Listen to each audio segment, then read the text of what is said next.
Meet NBC4 Chief Meteorologist Janice Huff next on a special edition of Carpe Diem.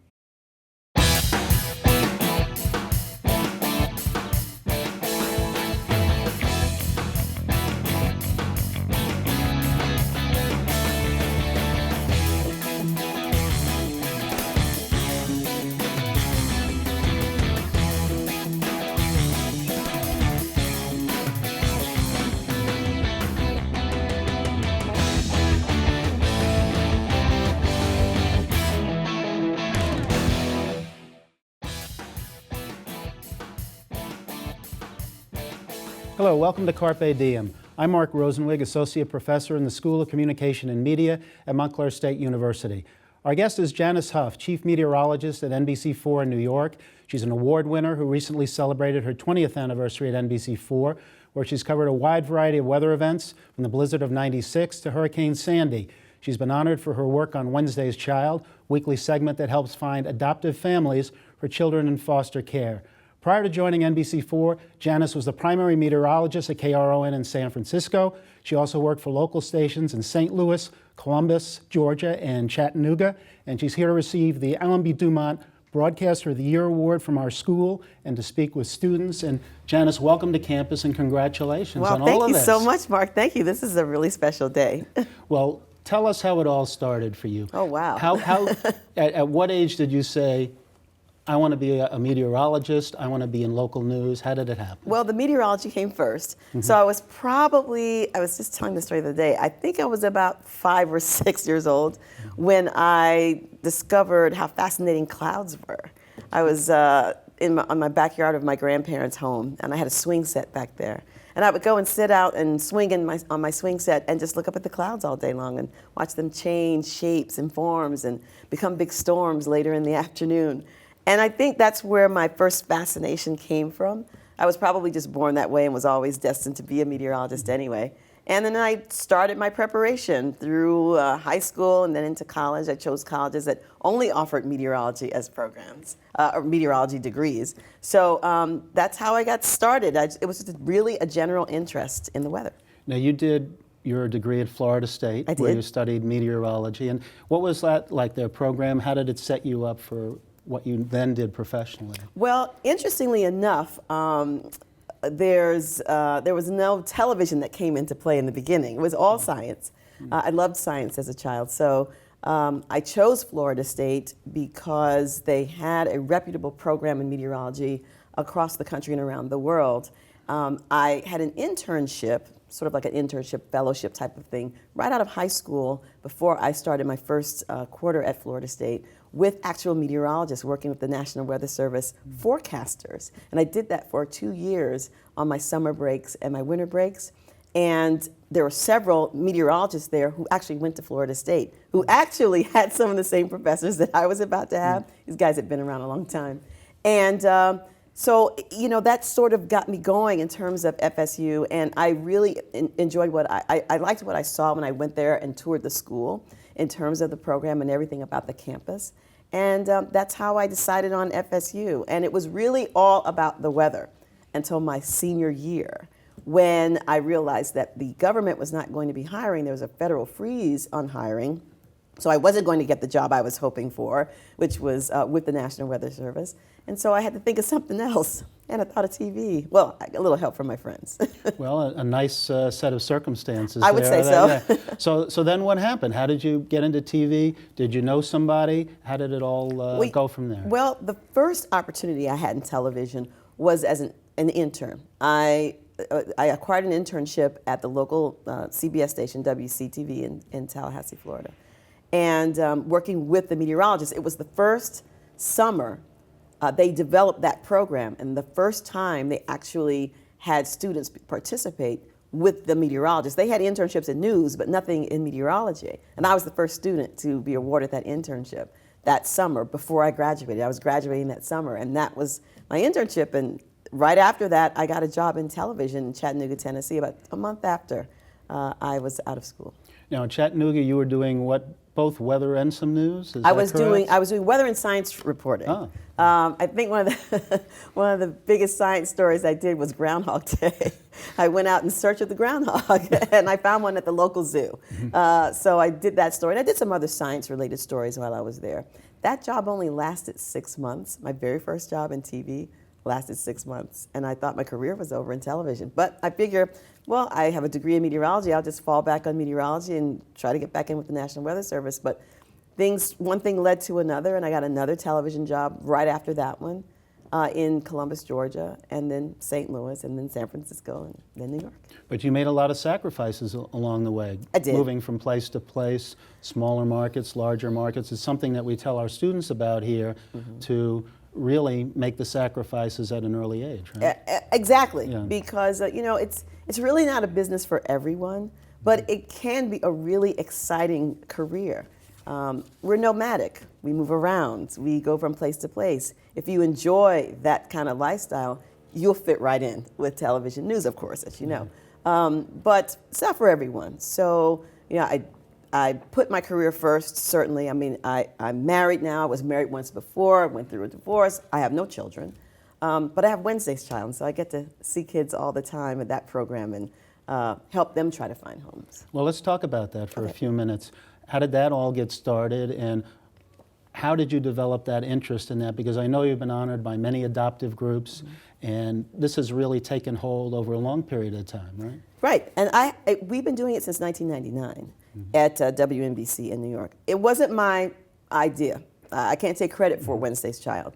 We were asked by the Freddie Mac Foundation to be the second site sponsorship. They first sponsored our sister station, WRC in Washington, D.C., had been doing it for a while, and they were sponsoring it there. But they realized there was a national crisis in terms of foster care. At the time, in 1999, there were about 500,000 children in foster care, 50,000 alone in New York City in foster care.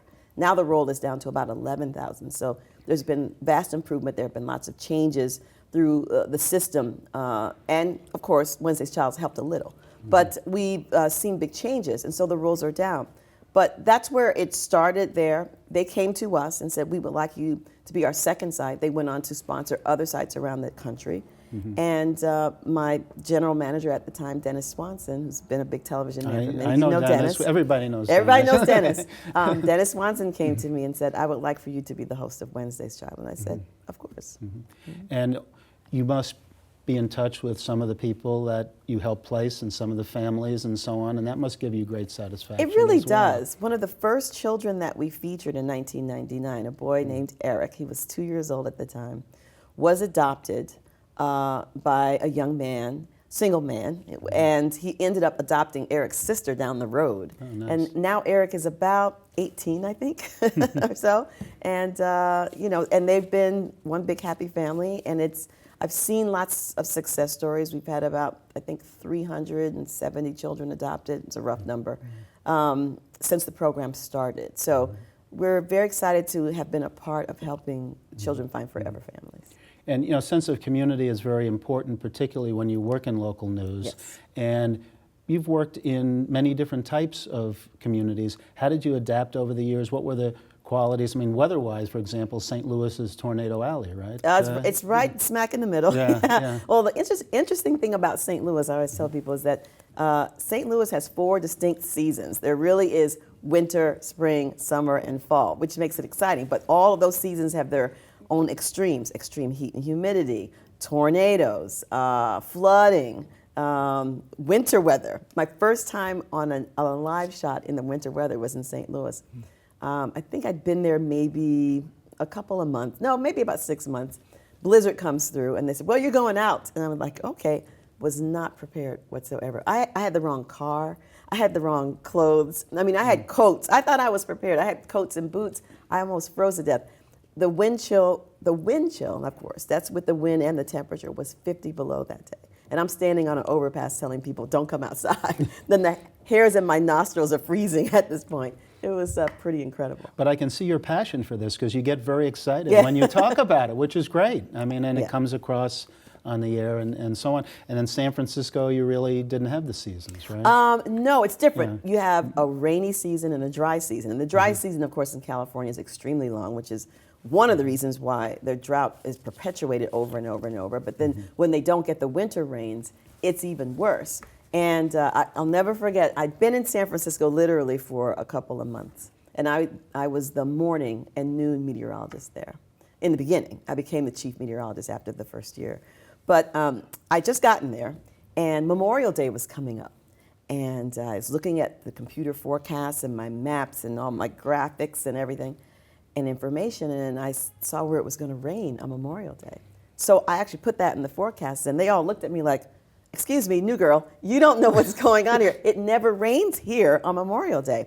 I said, "Well, it's going to rain this Memorial Day."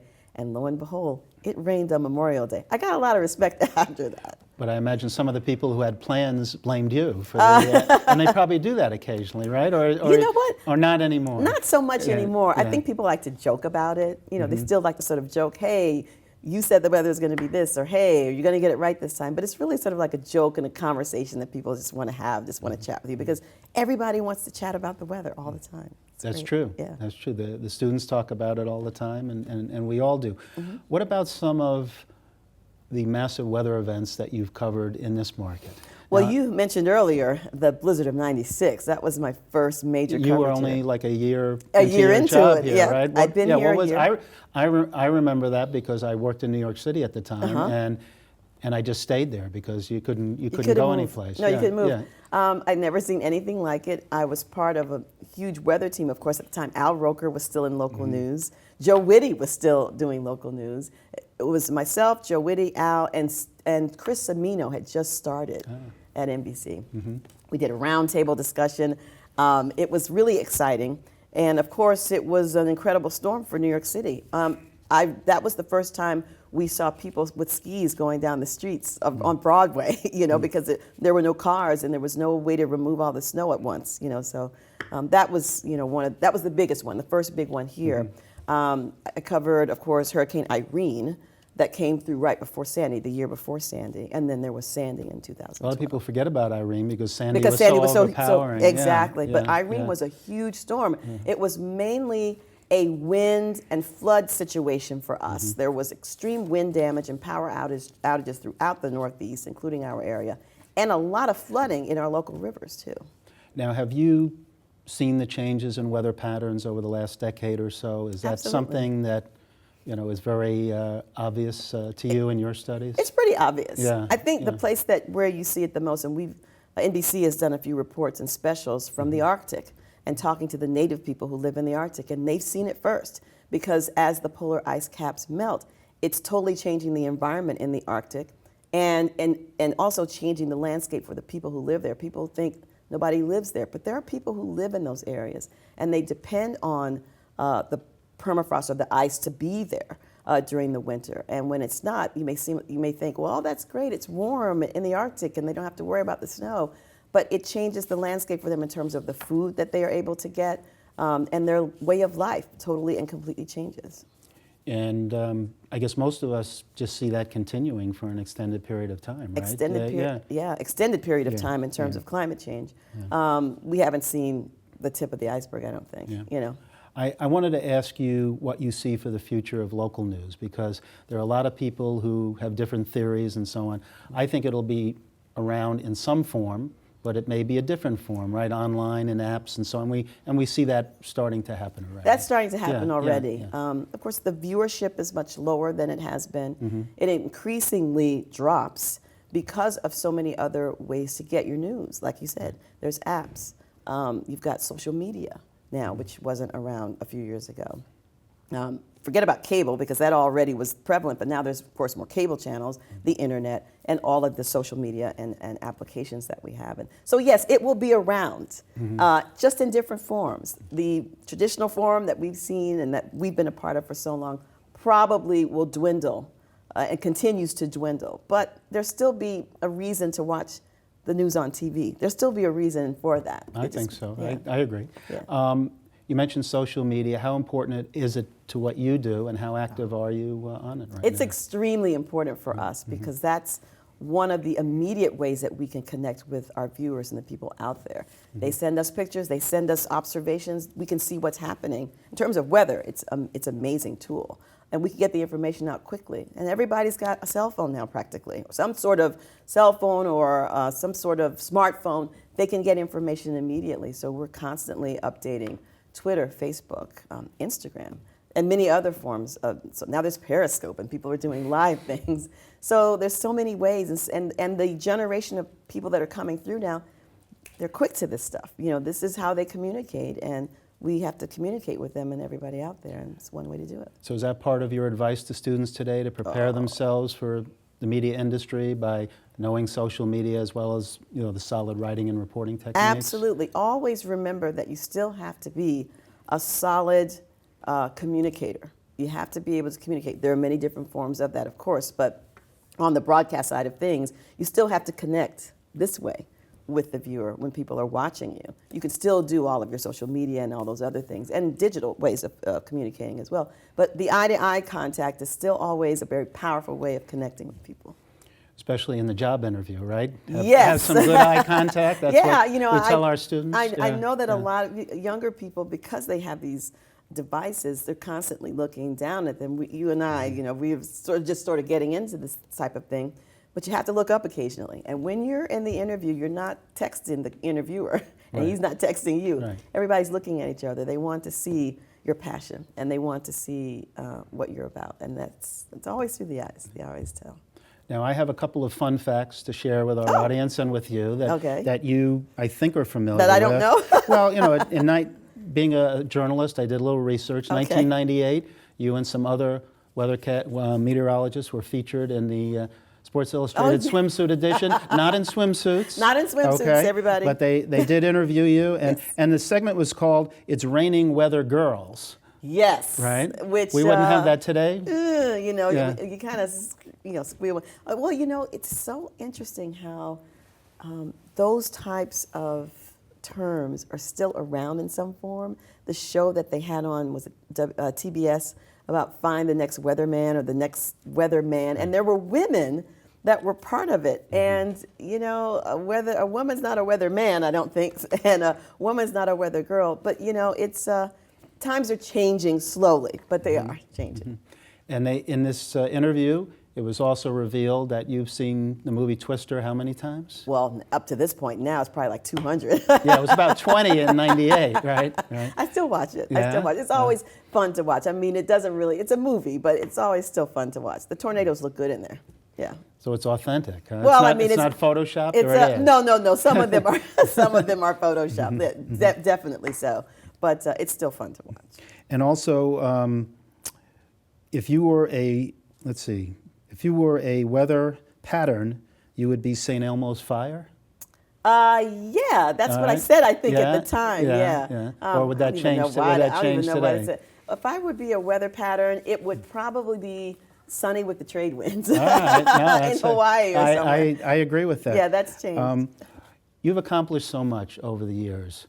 What's still left? What do you want to accomplish that you haven't done yet, either professionally, personally, in the community, whatever? What's on your agenda going forward? You know what? I still enjoy working with families and children. And there's such a need out there to make sure that children are getting the proper care, that families are getting the proper care, and nurturing. And I probably would still want to work in that avenue in some facet or another, you know, once I'm done with TV somehow or another. A Wednesday's Child type of thing, but to keep that going, because there's always a need. Now, you have worked with some of the greats in news. You mentioned Al Roker, who I also had the pleasure of working with at CNBC at one time, and Chuck Scarborough and so on. What is that experience like particularly when you're just arriving and you're new to the market and so on, and they know the lay of the land? Well, I'm born a New Yorker. I was born in Harlem, but I did not grow up in New York. So when I came back here, I wasn't familiar with the institutions of news. I'd heard the names, but I didn't really know them. And so being in the same room and on the same set with Chuck Scarborough and Sue Simmons was, you know, it was nerve-wracking, actually. Not so much with Chuck, more so with Sue, because Sue has a personality. She was the greatest, and she's retired now and doing well in retirement. Right. I see her often, and she had a way of, I guess, initiating you into the family. And you're always kind of sitting there ready. It's like, okay, am I in now? Am I in? Was she a prankster, or is just something she would say? It was always something she would say. Yeah. She was a prankster with Chuck most days, and the way she was with his chair. You know, you could press those little levers, and the chairs would go up and down. And when he was about to read a story, coming out of a break, she would press the lever, and his chair would go. She would do that every night, and he wouldn't be ready. Every night, he would forget that she was going to do it. But she just had a way about her, a way of bringing you in and making you part of the team. And we were a great team together. And Chuck is Chuck's the best. is still there, still 40-something years. I mean, it's remarkable, but it says certainly a lot about him, but it says a lot about the audience too, right? That Absolutely. they want somebody who they can trust. It's right? still always about trust. The television viewer watching the person, giving them the information, still is about trust. They see us every day. It's like your next door neighbor or your family member or somebody that you care about giving you information. We don't see it that way because we're in it, but that's how it is to the viewer. And so the trust factor is a large one. It's the most important part of it probably. And the fact that we both have been there, you know, I've been there half the time that he's been there, but we're the two longest in terms of term that we've been at WNBC, and it's amazing because you don't see people in 40-year careers anymore in the business. Do you, the two of you, ever talk about the changes and Oh, yes. the good old days? And, Oh, and the good yes. and the good current days? And or the good whatever? current days. We talk about yeah, all of these yeah, things yeah. very often, yes. Yeah. Being able to evolve in this business and sort of transition from one thing to another says a lot. We've both seen a bunch of general managers, news directors, even reporters and managers come and go. If you're there long enough, you will see that. We're just really fortunate to still be a part of it, and part of this community where they want us to be a part of it. We're very fortunate. No, absolutely. And you know, just for a second about the technology, because you have seen the evolution too. I mean, you know, I remember when I worked in local news, it was so long ago that, yeah, we had green screens, but we also had things that stuck on the wall. Yeah, and I remember that too. And those were more unpredictable. But what about the technology today in regard to being able to predict these storms and this weather? And still, when there's a hurricane dancing off our coast, there's still a degree of unpredictability about it, right? There is. I mean, when we have big storms coming our way, we still have to monitor them day by day, minute by minute. That's what happened with Sandy. We saw the storm coming many hundreds of miles away. The computer forecasts, especially the European forecast, which a lot of people have heard about by now. There's all these different forecasts done by all these different supercomputers from many institutions around the world. We have an American one, we have one in Europe, and there are others. And they plot the predictions as they come. And we saw Sandy coming a week away, which doesn't happen with hurricanes because usually the tracks change because the storms change. And when we saw this information coming toward us and we saw that it wasn't changing, that it really was coming, and it was going, you know, it sort of frightened us all to think of what this was going to do, and it turned out to be even worse than what we thought it would do. The technology now, sometimes it's almost too much technology, but at least we have enough of it where the forecasts can be pinpointed early enough where we can get people out of the way. That's the most important thing, is to be able to save lives, save property if possible, and make sure that people are not in the path of danger. And the more lead time we have for that, the better. It's happened with Doppler radar now and enhanced Dopplers now, which now we are able to detect what's happening inside the storms before the tornado touches down. And we can thank Mr. Dumont for his invention of radar too in what I do. But you know, this is helped us a great deal, and it just gets better and better and better. However, we still have to look outside. We still have to look up at the sky sometimes. Yeah.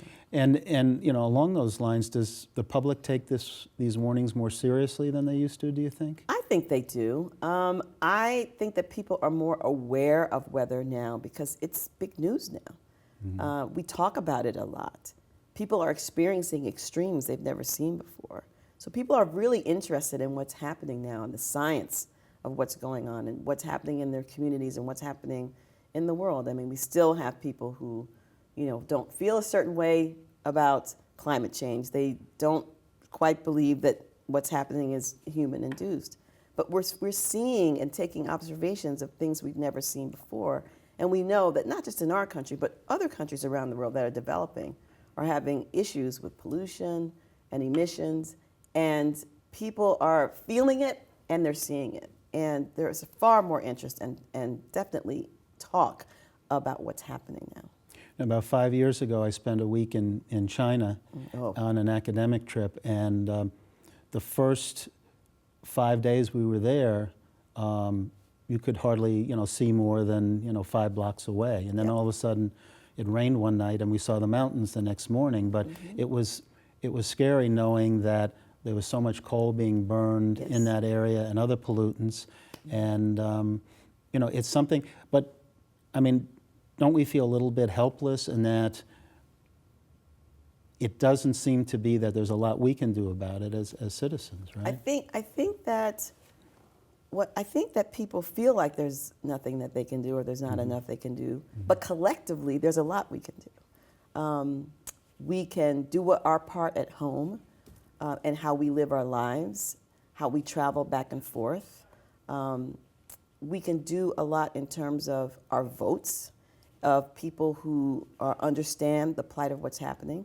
And we know that it's not just a United States problem, and that in other countries, like you said, China, it's a much bigger problem, but we still have responsibilities. What you're seeing in China is what many cities went through many years ago, like Los Angeles or London and places like that. But nonetheless, it's happening, and we still all have to do our part, whatever that part is, to help our planet. Help it make it be a livable place for a very long time, and not just for our short lives that we're here. No, you're right. I remember the LA days, and I guess we did do something about it, and that's a good thing. We and did, that gives and us some hope, right? There is hope. Yeah. There actually is, as long as everybody gets on board. There's a lot of hope. Yes. Well, Janice, thanks for being with us today, and congratulations on all your accomplishments and the awards. And I know our students are going to look forward to hearing from you later. Thanks, and Mark. It's been a great visit. This has been outstanding. I'm very grateful for the award and this opportunity to talk to you and the students. Thank you. And thanks to all of you for joining us. For more information on this or any edition of Carpe Diem, contact us at carpediem@mail.montclair.edu or call 973-655-5158.